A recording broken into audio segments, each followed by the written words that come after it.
Earlier in this course, we started talking about infrastructure as a service, platform as a service, and software as a service. And these different models of clouds that are provided through various Microsoft cloud offering.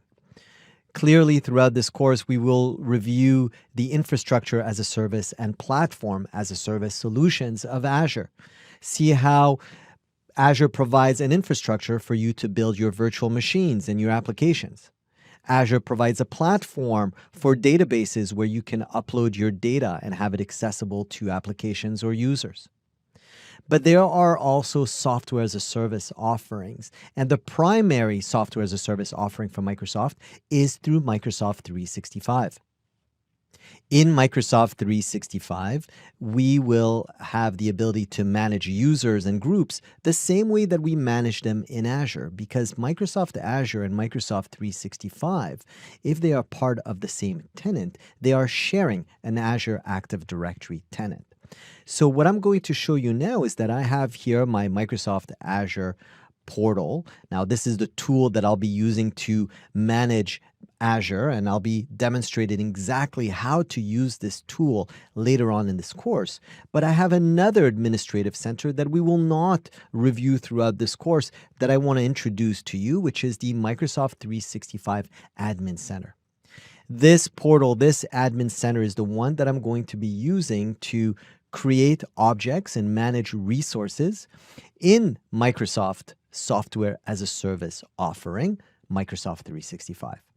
So from here, I'll be able to create my users and create my groups and manage them the same way that I would inside of Azure, using a slightly different portal. But in addition to that, from the Microsoft 365 Admin Center, I will also manage my workloads. I can access here the various admin centers that will allow me to manage my Exchange Online, SharePoint Online, and Teams workloads, for example.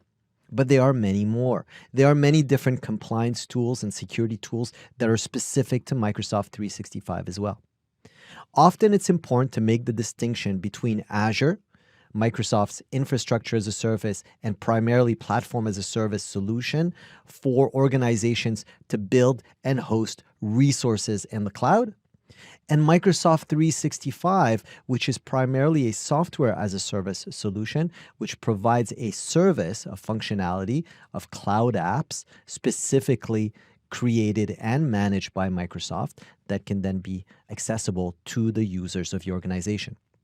Differentiating the two is important. As you get more familiar with Azure, it will become more clear how those resources are created and managed by you. And in Microsoft 365 software as a service, the majority of the configuration and the management of the services and the workload is handled by Microsoft. And then you get to create specific configurations and tools for your specific needs and your users.